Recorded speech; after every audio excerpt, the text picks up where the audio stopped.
Hi there, Frank Flegg here, founder of Ethical Property Partners. So, in this episode, I'm going to be talking to you about control now, pay later strategies.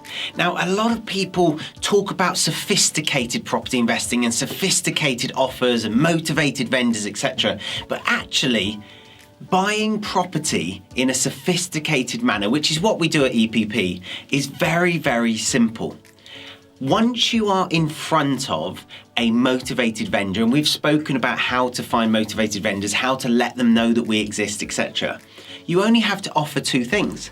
You either have to say to them, I can buy your property very, very quickly at a discount, so below market value purchasing, and in that instance, we're paying below what the property's worth.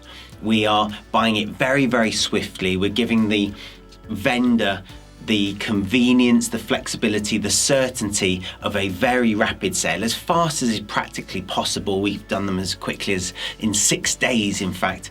In the current market, we've done that. In fact, we had one last week where the vendor said, please, can you complete next week? And we are actually completing the purchase today. And I think we agreed that on Tuesday last week, Wednesday last week. So purchasing can be really quick, but in that instance, obviously, we're buying significantly below market value. That's one way of sophisticated property investing.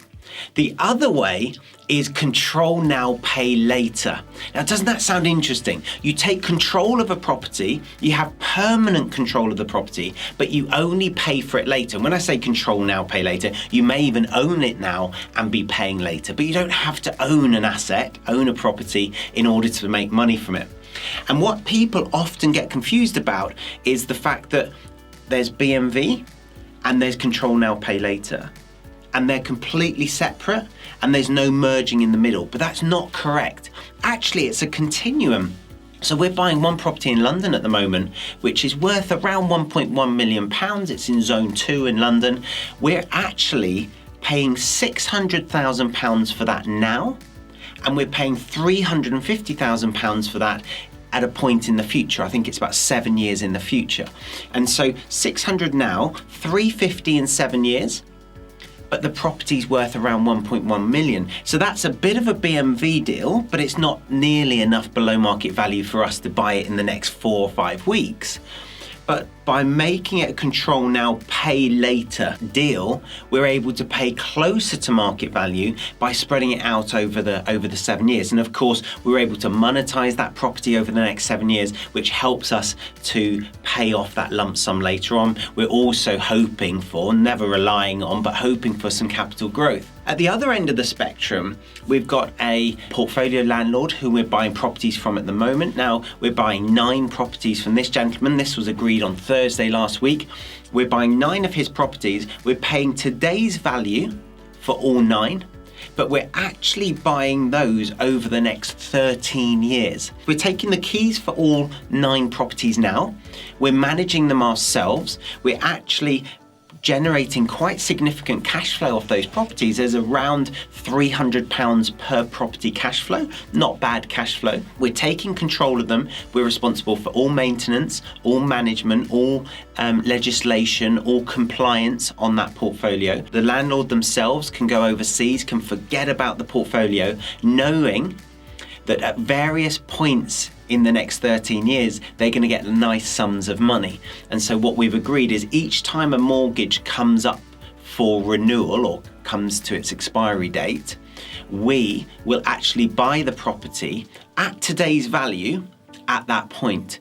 And so the landlord can look at his 9 properties and he can say, right, so on this month, I'm going to get this much cash. And on this month, so he knows he's going to get nice chunks of cash for the next 13 years. That means he can retire today. He doesn't have to evict tenants. He doesn't have to refurbish properties. He doesn't have to have them sat on the market hoping they're going to sell. He can literally give us the keys once the lawyers have drawn up the agreement. We've got a memorandum of understanding. We have made him an offer. He's accepted that offer. And so we're now working through the details. It will go to the lawyers. The lawyers will work through the details. But these are great win-win solutions because we're getting what we want, which is a growing portfolio with positive cash flow now and great equity in the future. And that's the key. That's all you want from property, isn't it? A cash flow now and capital growth in the future, equity in the future.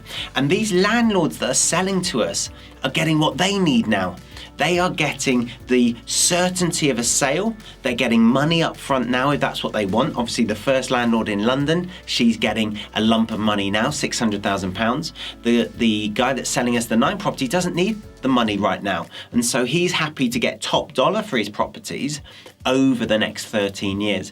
And so with these transactions, guys, when you're meeting with motivated vendors, it's really, really important that you recognize there's a whole continuum of different solutions there. So you've got below market value in a very short period of time. That's what most people think they're after. But if you think about it, if I'd offered that to these 2 vendors, I would have lost out on 9 properties and 1 property. That's a total of 10 properties just because I was a one-trick pony, because I was only looking to offer below market value. But I'm happy to take over properties now and pay for them later. One of the massive benefits of that is I don't have to apply for any mortgages now.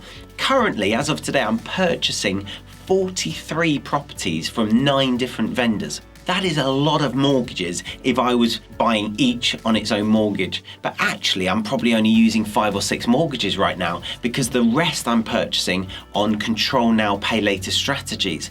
And so it means that my administrative burden's a lot less. It means that my payment for mortgage valuations, my payments for broker fees, etc., all much less. But crucially, and this is the main reason I am trying to control properties now without getting mortgages now, is because getting mortgages now is really hard, and a lot of mortgage lenders are refusing to lend, even where they've been happy to lend continuously and consistently over the last few months. I don't want to introduce that variable, that uncertainty into a transaction with a vendor where the vendor's relying on me purchasing that property from them on a specific date. So what I'd much prefer to do is to be in control of the control now part of it, so exchange with delayed completion, or a lease with an option to purchase, or even a purchase now where the vendor provides all of the finance, and then we refinance off later when it's less critical, when the